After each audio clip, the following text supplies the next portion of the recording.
21 তারিখ সকাল 6:30 সুপার 8-এ নিজেদের প্রথম ম্যাচে ওয়েস্ট ইন্ডিজের মাটিতে অস্ট্রেলিয়ার বিপক্ষে মাঠে নামবে টিম বাংলাদেশ। নিজেদের সবচেয়ে শক্তিশালী একাদশ নিয়ে অজিদের বধ করে ইতিহাস গড়তে মাঠে নামবে টিম টাইগার্স।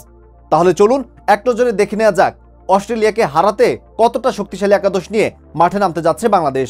ভিডিওর বিস্তারিত থাকছে প্রতিবেদনের বাকি অংশে। অজিদের বিপক্ষে ওপেনিংয়ে আবারও ব্যাট করতে দেখা যাবে তানজিদ তামিমকে। চলতি টি-20 বিশ্বকাপে নিজেকে এখনও সেভাবে প্রমাণ করতে পারেনি এই বাঁহাতি ব্যাটার। তবে যে কোনো দিন প্রতিপক্ষের জন্য আতঙ্ক হয়ে উঠতে পারে তামিম। তার সাথে আরেক ওপেনার হিসেবে দেখা যাবে লিটন দাসকে। ব্যাট হাতে ছন্দে নেই এই উইকেট কিপার ব্যাটার, তবে তার দ্রুত রানে ফেরা উচিত। টপ অর্ডারের ব্যর্থতা কাটাতে শান্তর জায়গায় ব্যাট করতে নামার সম্ভাবনা রয়েছে তাওহিদ হৃদয়ের। গত বিশ্বকাপে অজিদের বিপক্ষে দুর্দান্ত ইনিংসও খেলেছিলেন তিনি। এবারও তার সেরাটা দেওয়ার চেষ্টায় রয়েছে হৃদয়। এরপর ব্যাট হাতে মাঠে নামতে দেখা যেতে পারে সাকিব আল হাসানকে। গত 2 ম্যাচে ব্যাট হাতে ভালোই রান করেছেন তিনি। তার অলরাউন্ডিং পারফরমেন্স ভোগাতে পারে পুরো অস্ট্রেলিয়া দলকে। সাকিবের পর ব্যাট করতে নামতে পারে নাজমুল হোসেন শান্ত। এই ম্যাচে একটু নিচের দিকে ব্যাট করতে নামার সম্ভাবনা রয়েছে শান্তর।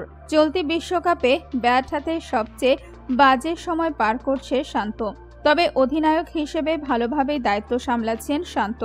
6 নম্বর পজিশনে ব্যাট করতে নামবে মাহমুদুল্লাহ রিয়াদ। ক্যারিয়ারের শেষ লগ্নে এসে ব্যাট হাতে যে আরও বেশি ক্ষিপ্ত হয়ে উঠেছে রিয়াদ, প্রতিটি ম্যাচেই ব্যাট হাতে পাচ্ছে রান। 7 নম্বর পজিশনে ক্রিজে নামতে দেখা যেতে পারে জাকের আলীকে। এই ফিনিশার নিজের দিনে কতটা বিধ্বংসী তা তো কারো অজানা থাকার কথা নেই। স্পিনার হিসেবে একাদশে থাকবে রিশাদ হোসেন। ম্যাচের টার্নিং মোমেন্টে টপ উইকেট তুলে নিয়ে কিংবা চাপে রেখে খেলার চিত্রটাই পাল্টে দিতে পারে রিশাদ হোসেন।